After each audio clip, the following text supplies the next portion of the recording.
Welcome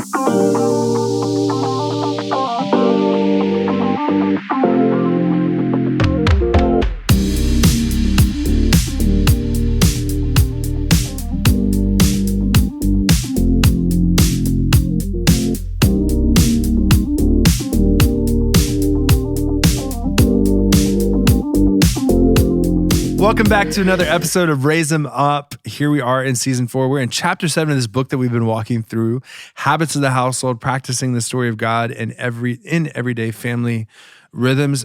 Deeply, I'm loving the book. I'm still loving the book, everything about it.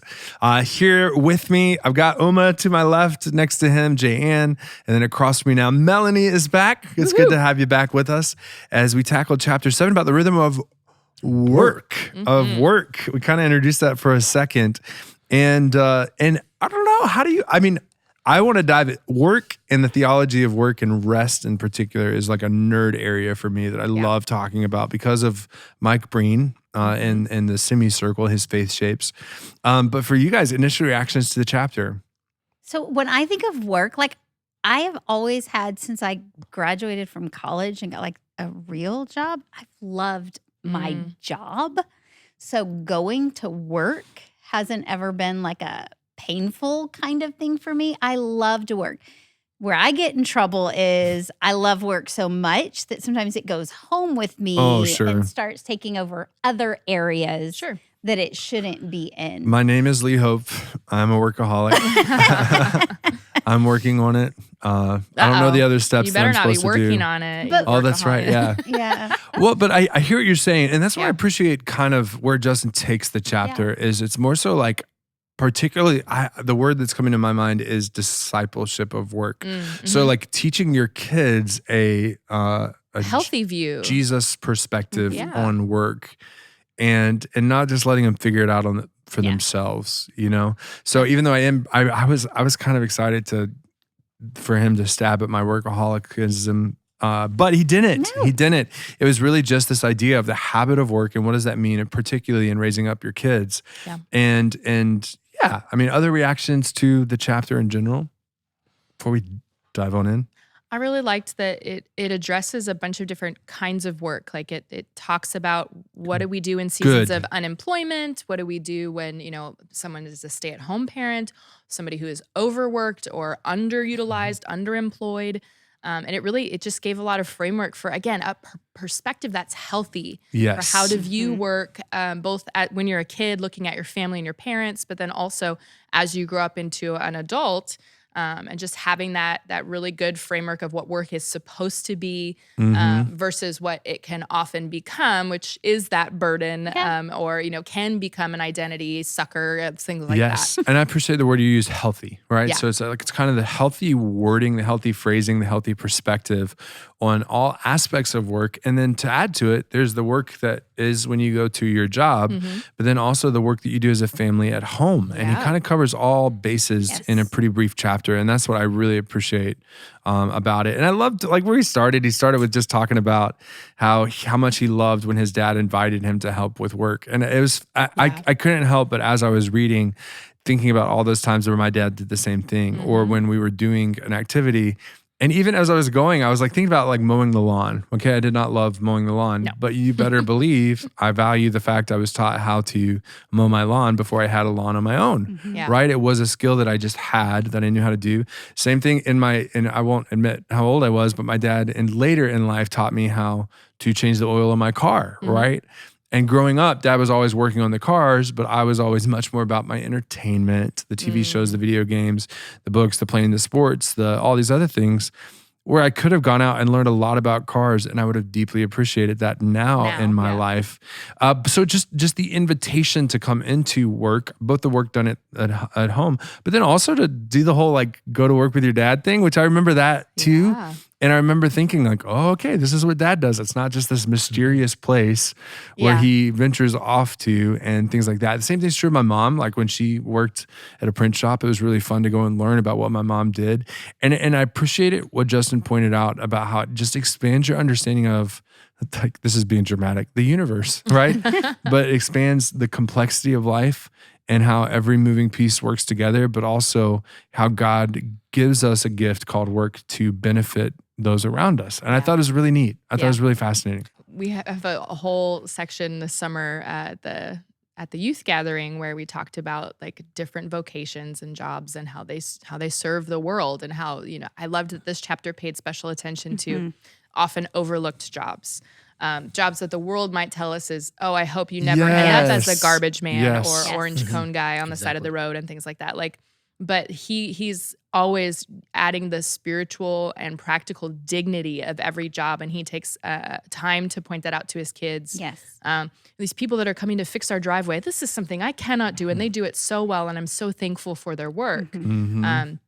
And as somebody whose dad has done everything from being a principal to working construction and stonemasonry, I love that because it's something that has been instilled in me, and something that I absolutely talk to my kids about too. Like, oh, I am so thankful for our garbage men, and I'm thankful they get paid what they get paid because they get paid pretty well. And I wouldn't necessarily want to have a job that is that stinky, but you know what? If nobody did it, I'd be really sad. That's true too. Yeah, absolutely. So I think for me, I love the word value. When you talk about different works we do with a home, this value, different types of work, something that we talk a lot about in CSA, unpacking Christian social action. When I was teaching at Concordia, we'd talk a lot about how we have value, and it doesn't always have to be measured in numerical, like how much money you make, but rather value that you bring to culture. Yeah. And so for me, so there's two things I want to share because I come from a culture where the caste system. And so for me, work is associated to what you're born into. And so if you are a Dalit, someone who's low caste, then you are being the toilet cleaners, the garbage paper. And so your identity is tied to your work as opposed to in this culture. The other thing, so I didn't enjoy going to work with my dad. Why? Because my mom used that as a punishment for me.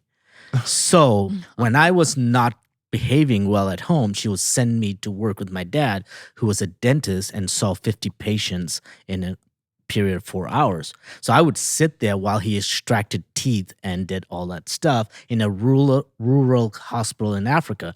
So not the most pleasant experience for me when it came to seeing my dad's work, because I'm still traumatized by, seeing a woman deliver a baby right in front of me and stuff like that when you're 8, 9, 10. Yeah. And quite a dentist, yeah. All kinds of stuff. The ER was right next to his office, It's a one building, one shop all kind of situation. So for me, which is totally different from me as a father now. Yeah. And doing what I love doing, whether it was teaching or being a youth minister, bringing my kids to everything, letting them see every event we did and all that stuff. So for me, growing up was not the best example, but now as a father, being able to show joy in what I do and being careful how even on those tough days, I wasn't necessarily communicating that my job was something to whine about or grumble about, but rather saying, this is part of the work. You're going to have days where you're going to have challenging things and messy stuff, and how to navigate through that. And so trying not to bring that home, which is important. So my boys never saw me grade papers at home. Oh. And they never saw me do lesson plans at home. I wish that would. That's amazing. Because I was very intentional to never cross that line.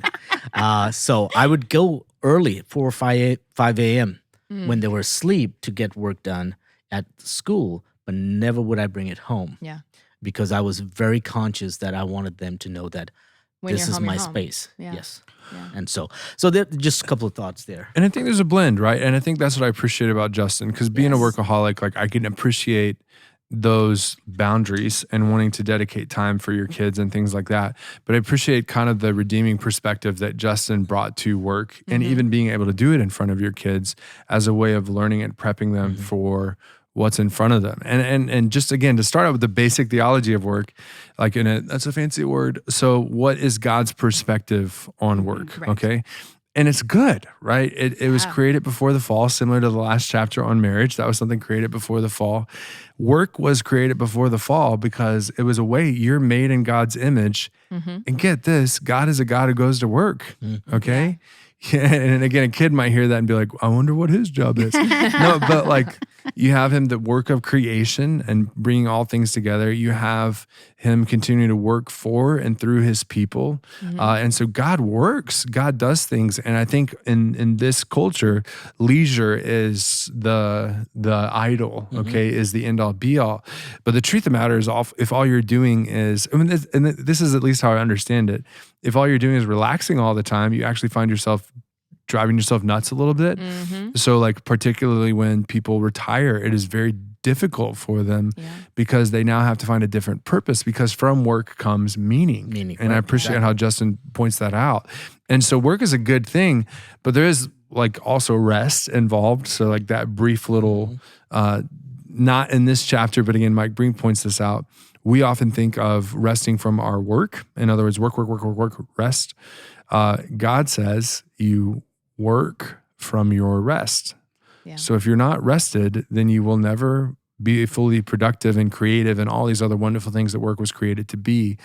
But rest, your time with him, and pausing and stopping was actually your initial starting point. Work comes after that. Yeah, and I like the way that Justin Early says, I couldn't remember his name, I had to look, that work is not just a way to make the ends of life meet. Work is better understood as an end that makes meaning of life. Exactly what Yeah. And I like that, again, just the framework. It's healthy for us to understand our work as well.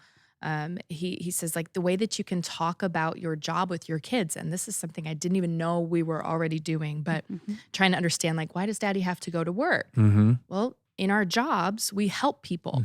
So daddy is at work, and right now he's helping his students with this project. Or, daddy is at work and he's doing this, or mommy is now going to work and doing this. And so from a young age, you can help them to understand the purpose that God designed for work, which helping, serving, being creative, having things organized and keeping order.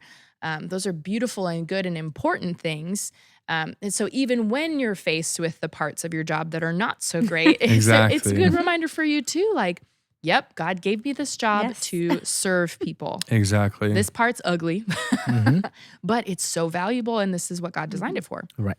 And I appreciate too where he starts the chapter by saying, because of how central work can be, it can be either one of your greatest spiritual blessings or one of your greatest burdens. Yeah. Okay, so depending on how you treat it, and that goes back to some of the stuff that Uma was talking about, and Jan and all of us about. We have a tendency to like work and doing it and things like that, but it is not good to work all the time. Even God himself rested, so we can too. So there are three main habits that came out of this chapter, and again, somewhat of a short chapter this time. But those three habits were the habit of talking about work. How do we talk about work? Melanie, you've dove into a lot of that so far, of just how do you positively think about it for yourself and for your kids. But then also the habit of inviting children into the work of the household. There you go. So that whole helping dad with the car, helping with, I loved the picture of the laundry. We have to talk about the laundry in that short little section. And then the third one is the habit of letting children see work outside of the household. And that was where, other work. Like your work, but also what Melanie, you were bringing out. The driveway worker and things like that. So let's dive in as much as we can to like talking about work. And just, I appreciate it kind of these are the phrases I wrote down when it looked at it, like, I get to go to work. Why do you have to go to work? I actually get to, right? And it's productive, and I'm being creative and things like that. And like God, some of the things you were bringing out, Melanie, I'm helping people. I get to create things. Yeah. I get to serve people. I loved that appreciation.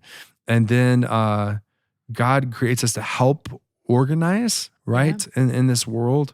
And things like that. And then, of course, that stuff you were mentioning about the underemployment and Yeah, so, if mom or dad doesn't have a job, well, God made us to work. So one of the reasons mom is sad is because she doesn't have a job to go to. And it's kind of like if you were a kid and you're really good at riding bikes, but you didn't have one that you could ride all the time, it would be sad. Yeah. So it's just like some easy, like in the moment when a kid asks you a question, Well, and I think giving them a tangible picture that's age appropriate of like what the equal idea in their world. I love that. Well, and I liked the idea of actually when you're talking about your work, you're not always painting it through rose-colored lenses where it's all wonderful and perfect. Yeah. And you're not always painting it in, today, when I was teaching the kid through a class, it was fantastic.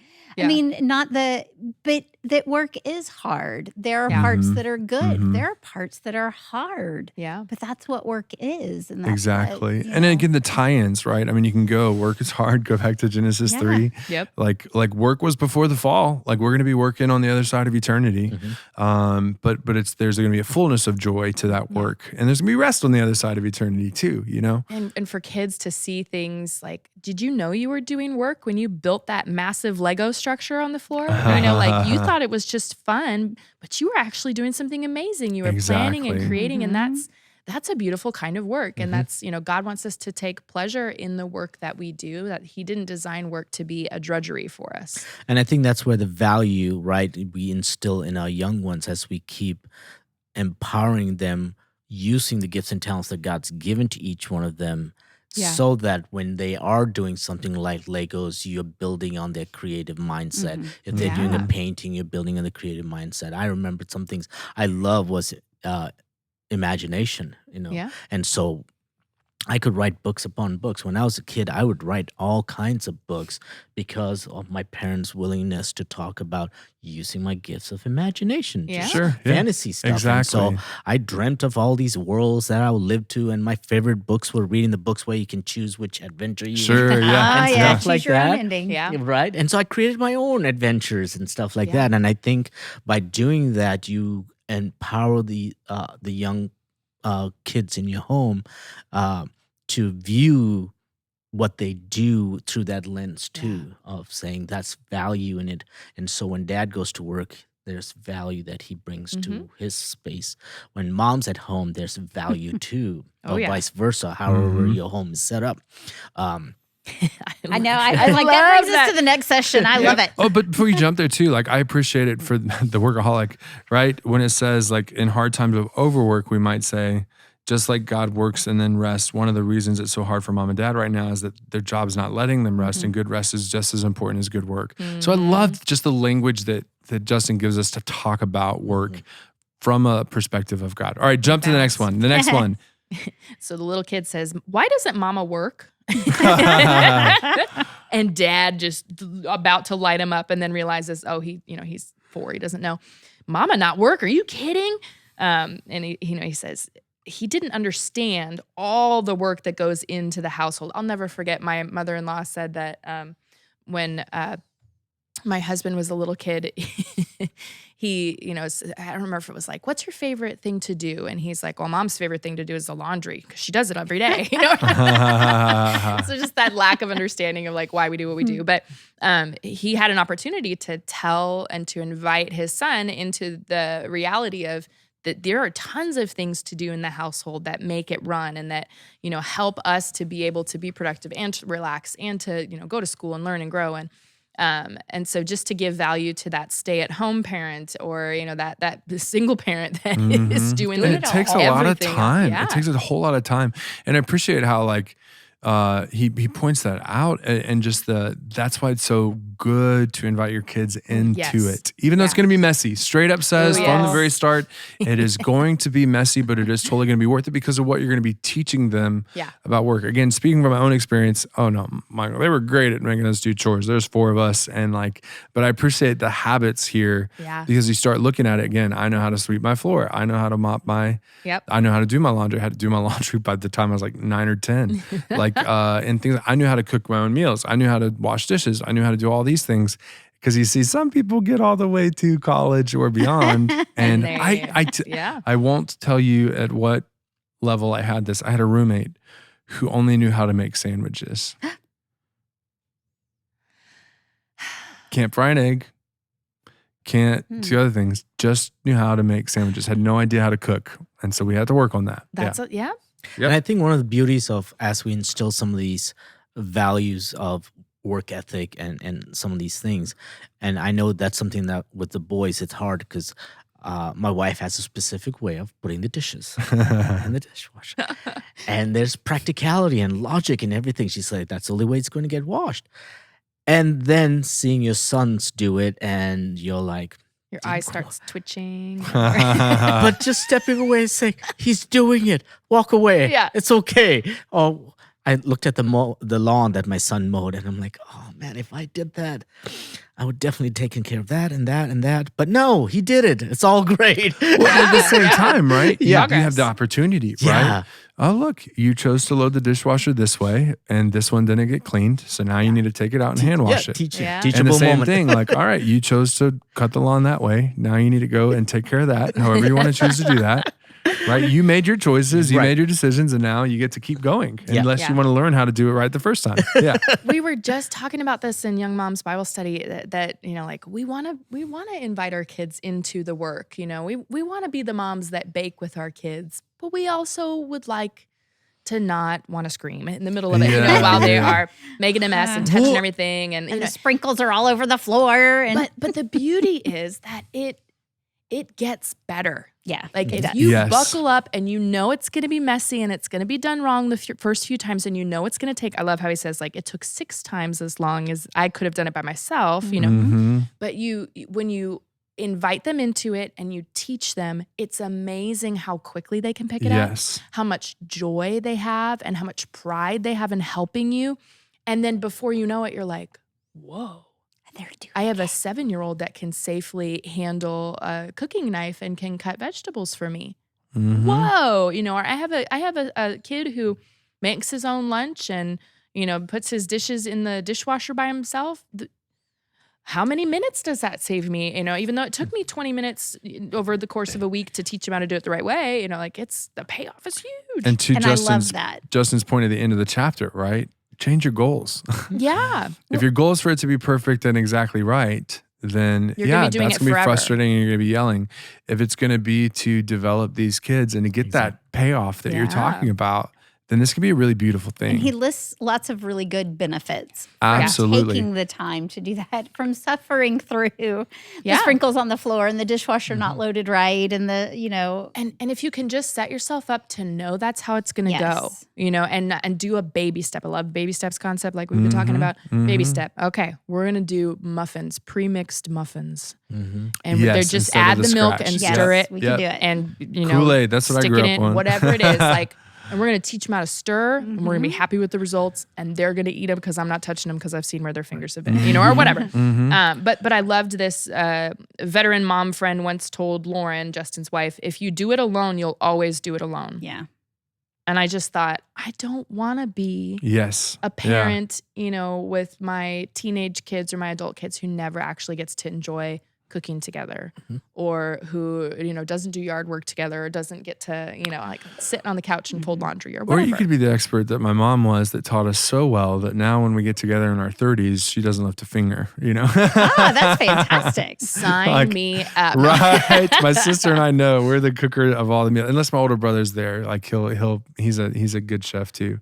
It's so funny though. Like she did so well that it's like, oh yay. Like I don't have to do anything. But I appreciate too the again, somewhat redemptive perspective on the work of the household too, that said, think about all the things that housework creates. It creates hospitality.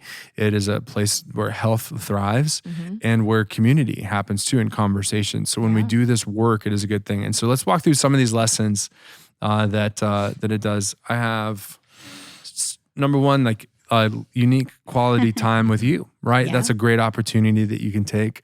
I appreciate it that we need the help. This is where the laundry drop came in. So, listeners, you need to know this. Justin, with his 3 boys, will get laundry. And, you know, as parents, I've seen like my friends be like, what's the best way to keep it separated and blah, blah, blah, blah, blah.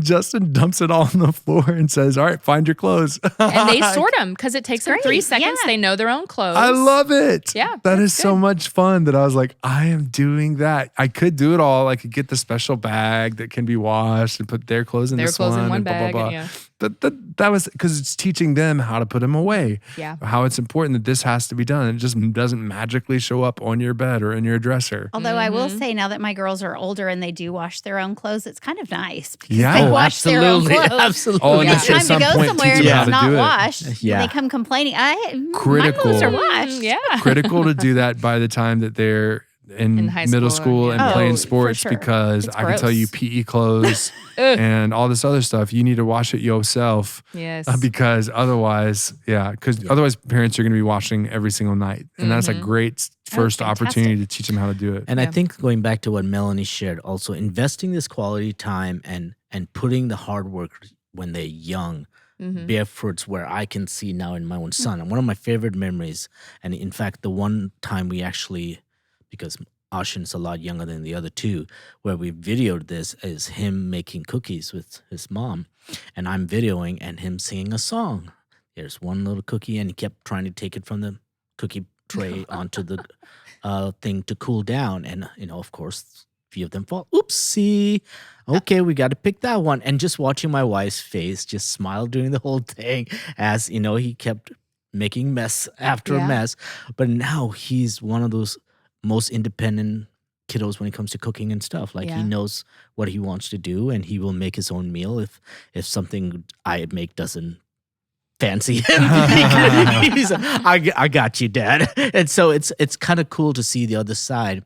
Yeah. Because he was the one that put on the apron and wanted to help and all that stuff. And so we encouraged when they weren't there. I think that's important too, right? Yeah. When your child is showing interest in something, let that blossom. There is an excellent Bluey episode on this very topic. I tell you, I'm pretty sure it's called Omelet. I don't remember which season it's in, but the mom is like, I could totally do this so much faster and better, but my littlest really wants to help with this omelet. And okay. And they end up making it and remaking it and fixing it and remaking it because the eggs are broken and there's, shell here and it gets spilled and all this.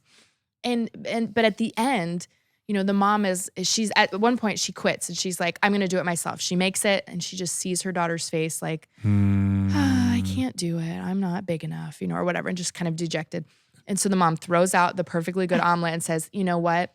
I really do need your help. I made an omelet, but I didn't make it the right way. And she, makes a point to make it with her daughter. Mm-hmm. And it's this beautiful thing. And it brought out the quote in this chapter, which is that God could do all of this work without us. Mm-hmm. Amen. So much more quickly and easily and with so fewer headaches. Like think about all the kings he tried to send to help and messes they made.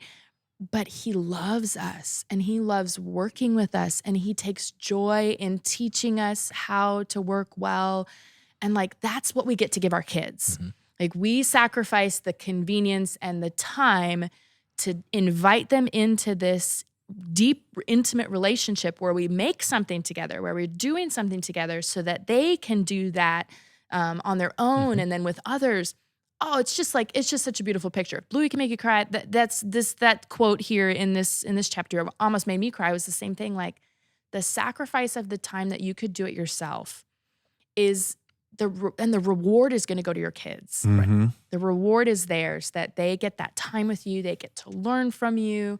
And they're taking great joy in work, which is God's design for us. And they're learning so much, right? Yeah. It goes back to some of these lessons. They're learning satisfaction. Yep. They're learning the productivity. They're learning that it's good to have order to things and to have things. There's satisfaction even in just that. Learning that there's fun in work. Fun, Exactly. yes. And it When can you're be working playing some together, music and doing yeah. some things that time with you. And learning what words can't. I love that one too. Yeah. Again, it's just the echo of the whole book. With that piece. I mean, it was just fantastic. So yeah, we've got habits of talking about work. We got habits of inviting them into the work of the household. Right. But then there's that third one, and Melanie, again, you've kind of touched on that one, the habit of letting children see work outside of the household, even the work of other people, the garbage men, the driveway cleaners, yours and other people, to learn that productivity of work.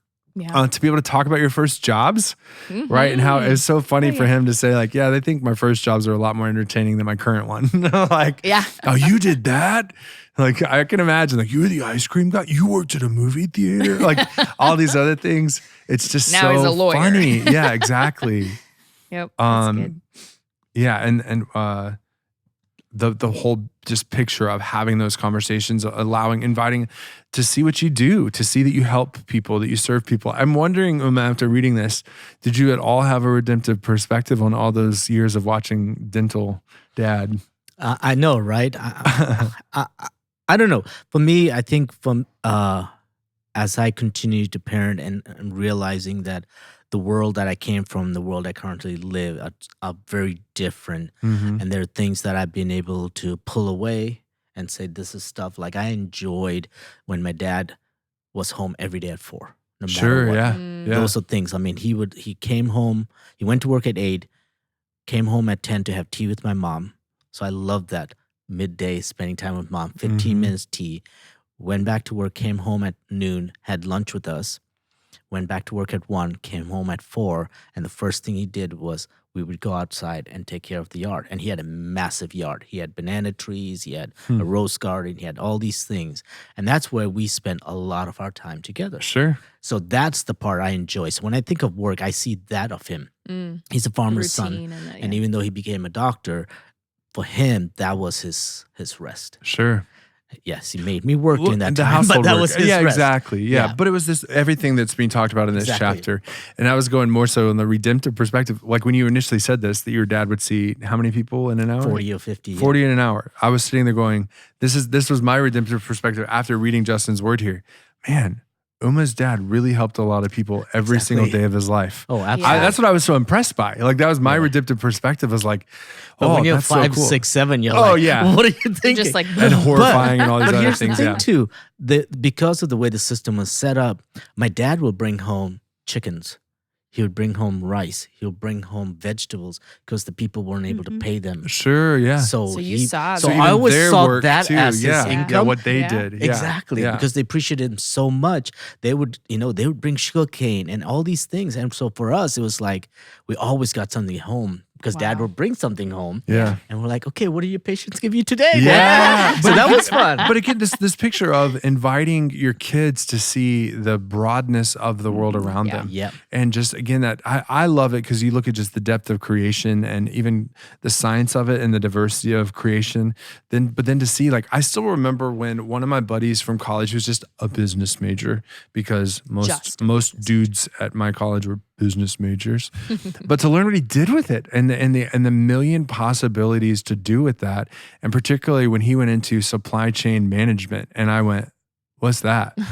And just to learn, and at the end of the day, I think his area was straws, and to see again, it was that skit you referenced at National Youth Gathering, I thought was brilliant. I remember sitting next to one of our rising seniors at NYG, and he was sitting there like, what is going on? I was like, this is actually pretty brilliant, and it's going to be lost on 70% of the people sitting in this room, because what it did was, it was that skit, just to highlight it completely, was it started in a grocery store, and the person there was talking about how amazing and miraculous and complex the bread was as he was putting it on the shelf, because he was thinking about all of the people who made that bread happen, between the design of the packaging, the truck that brought it here, the orange traffic cone guy that made it to where this car got here safely, the recipe that was created by whoever it was created by, the people that made the ingredients happen, and how those ingredients got places.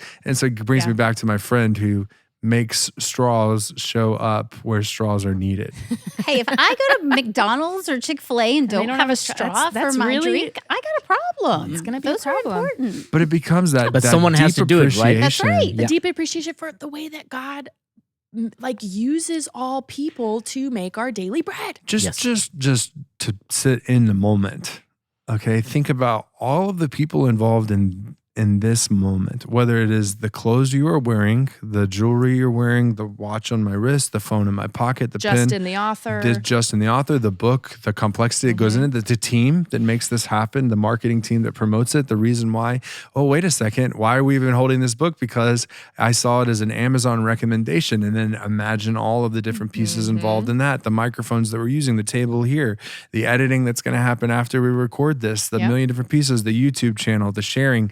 And And then ultimately the listener who might be sitting in their car, and then just go to the complexity of the car and the design of the car and all this stuff. And it's like, he's getting real deep. He's nerding out on us. Fascinating. He's rising up off his chair. He's about to take off. It's fascinating. Oh yeah, people are watching this too. The cameras that are involved, the lights here, how many people are involved in this single moment to make this happen, right? Yeah. It's just really humbling to see the fullness of God's creation and the work that he's placed into so many different people, and to be able to do that for our kids and to start them to see the beauty of all the things around us and talk about the complexity. And especially in a society that is so selfish, to see we're not here, or even just when you drive through the fast food lane, so thankful for that person that hands that fast food out to us. And again, all the people involved in just making that sandwich with their waffle fries come into, right? And the cookies the car. and cream. He's thinking about dinner already. Dinner's already there, yeah. Well, but can we, this I think would be fun. Can we go around and just talk about the different jobs that we've had? Just like name them real quick, really quickly. So like I've done Chick-fil-A, I've been a stonemason. Good for you. Camp I would totally work at Chick-fil-A again. Totally would. Highly recommend that business. But Chick-fil-A, I was camp counselor. I worked as a stonemason. I had a marketing job. I've been a teacher, and now I work at a church. I worked at Denny's as a hostess for a weekend as a waitress. Worked at Dunkin' Donuts. Got up early, made the donuts. I worked at a grocery store, worked at the courtesy booth at the grocery store, worked at a bank, worked at a credit union. Then became a teacher. I'm going to miss some, sorry. Because y'all are talking, I know I'm going to miss some. I started off by recording medical records in my dad's office. So I would take down patients' names and numbers and match them and handwrite everything. Spent 8 hours a day doing that. Loved it. Then I became a custodian. That's my first job here in the United States, was cleaning toilets. And then moved into telecounseling, where I would call prospective students. Moved into security, did a whole bunch of landscaping, and then did theater. I was a theater camp counselor for a summer, and then ministry, teaching and ministry, coaching, lots of coaching along the way. Yeah, I guess that's all. I feel like I have more. I'm going to miss some, and I'm going to do them out of order. Certainly the whole mowing the lawns thing. First, like real paycheck consistent job was working for a rec department. So as a referee, scorekeeper, all this other stuff, baseball primarily, sometimes softball. Also in the high school years was movie theater. So I was the sweeping up of the floors. I never made it to concessions. You had to be a girl to work concessions. Read into it what you will. And then I never made it to the projection room. I was so sad. But anyways, and I didn't get any of the cool deals with it either. But it was still fun, and it was a great experience for that.